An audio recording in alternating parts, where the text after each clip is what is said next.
Welcome back to the Bitcoin series. Today, we answer the number one question. What is Bitcoin and how does it work? Watching history be made. Fearful of geopolitical risk. Class is here to stay. For 420 million people. How does this ETF? It's in full swing. Bitcoin is the world's first digital payments infrastructure, which allows you to spend money through the internet without the need of a middleman. It is therefore the world's first public digital infrastructure for payments, which is not owned by anyone or controlled by a single entity. In fact, even its creator, Satoshi Nakamoto, has not revealed his identity and has not touched his cryptocurrency in years. Today, digital payment infrastructures do exist, but they require a middleman to facilitate transactions. The only other payment infrastructure which does not require a middleman is cash, paper cash. But this only works in face-to-face scenarios. And when you want to send money across long distances, you need to use a bank or a payment infrastructure like the SWIFT network. Now, before we dive into why Bitcoin is such a revolutionary technology and how it works, we need to understand what it's disrupting. We need to understand the mechanics of a bank. Let's say that you want to send $100 to your friend Bob. If you're using the banking infrastructure, what will happen is you will send a message to the bank using an ATM or a mobile application.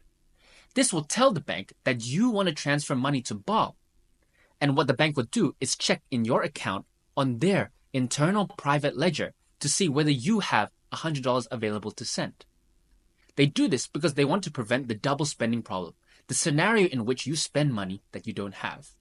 In the case that you do have it, they will know on your ledger that they need to credit your account and debit Bob's account so that he has an increase in $100. If Bob uses a different bank than yours, your bank will credit your account and send a note to Bob's bank saying that they need to add $100 to his account. And they will do that across their own private individual ledger on each bank account and settle at the end of the day. If the banks are cross-border, this settlement may take 3 to 4 days, and sometimes the counterparty's bank will not debit the money into Bob's account until they have received it in their own settlement account.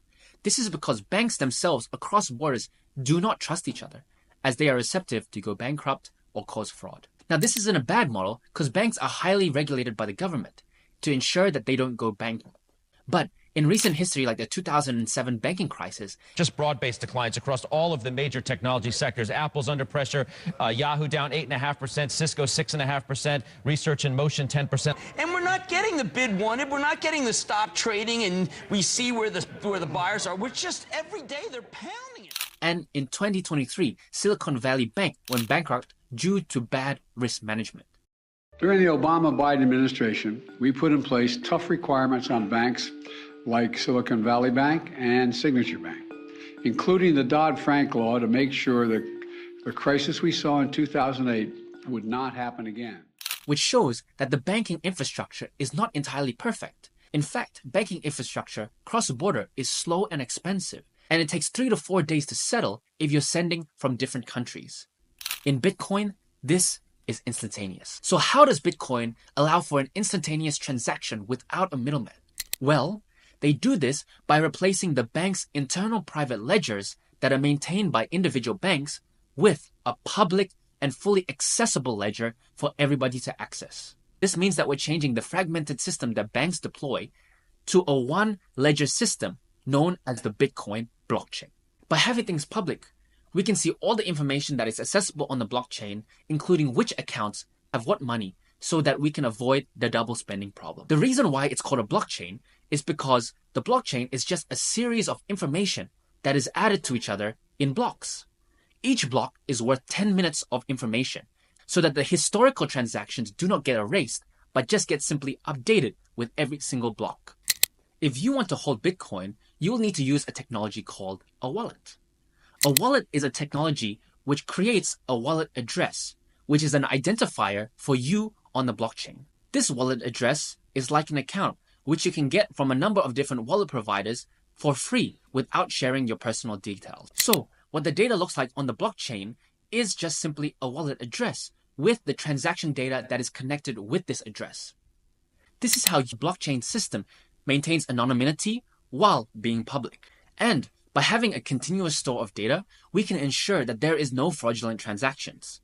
Because by looking at all the data from the past, we can make an assumption that if a wallet makes a transaction without having Bitcoin inside it, it is probably fraudulent. This is the power of a continuous blockchain, and it is the technology that allows you to trust a single point of truth rather than a fragmented source in the banking system. But the big question, how does this single source of truth get updated? And how do I ensure that my data gets updated on the blockchain as I had transacted? Well, this happens because you tell it to. That's right. When you use wallet technology, the wallet provider announces this information of your transactions to the public through the internet. This is to ensure that all the information about transactions is made public and everybody can write and create their own version of the next block of information. And what happens next is listeners, known as Bitcoin miners, write down all the information of all the public transactions being announced by individuals and putting it into their own version of the next block so that it can be added to the blockchain. Because Bitcoin is an open source technology, anybody can become a Bitcoin miner so long as they have the internet and computing power to be able to mine Bitcoin. Now, to avoid an evil Bitcoin miner from gathering all this information and changing it, Bitcoin only allows one miner to be able to put the next block on the blockchain. And this one miner needs to provide their data to the consensus of all miners so that 51% of all miners agree that this data can be added to the blockchain. This one miner is not selected at random. It is chosen based on the requirements of the Bitcoin mining protocol called proof of work. Bitcoin generates a random number every single block, and a Bitcoin miner's job is to find that random number through guess and check. This is created so that the Bitcoin miner themselves has skin in the game. They are required to deploy compute power for them to be able to find this random guess and check. And this process gets harder and harder every time a Bitcoin miner is added to the blockchain. This means that this one Bitcoin miner is the one Bitcoin miner who finds and guesses the Bitcoin number before everybody else. And once the 51% of Bitcoin miners has agreed to add this data to the blockchain, this one Bitcoin miner gets rewarded. This design is to deter bad actors from trying to change information on the blockchain. This is because it gets more and more expensive to mine Bitcoin and to ensure that the data is valid. If we were to summarize the process, it is as follows. 1. When a transaction happens, you announce the transaction through the blockchain over the internet. And Bitcoin miners then calculate this information and tally the information on their own individual ledger before then racing to find and become the one Bitcoin miner that is allowed to top it up onto the blockchain. Once you are selected, this information is then put up to consensus and 51% agree that this information is correct. It is then added to the blockchain as the next block. This one miner then gets rewarded. And this is how your information, your transaction information, which you announced, goes onto the blockchain and is recognized as truthful. The genius behind this technology is that it works without intermediaries. And what is recognized as truthful is decided by consensus, by people who have decided that they want to become Bitcoin miners and validate the network. Now you don't need an intermediary to validate the information on the public blockchain, but you can use a consensus mechanism where everybody agrees which information is correct. As a Bitcoin miner, it is more lucrative for you to get the correct information onto the blockchain, because if it's not correct, you just did all the work to try to be the one to put the information on the blockchain, but then get rejected by the consensus. There are over 1 million Bitcoin miners in the world today, and this is why hacking Bitcoin is so hard. Not only do you need to expend energy to become the one who gets to change the blockchain, but also you need to own about 51% of all Bitcoin miners for you to ensure that you're continuously adding the block of your choosing. Manipulating Bitcoin is very hard, and this is actually much more secure than the banking system that is fragile and is prone to bankruptcy. The whole mechanism is set by code, meaning that human intervention cannot change it. And in addition to that, Bitcoin is set. There's only 21 million Bitcoins that exist in the world after all the rewards have been released, meaning that it is a good store of value akin to gold.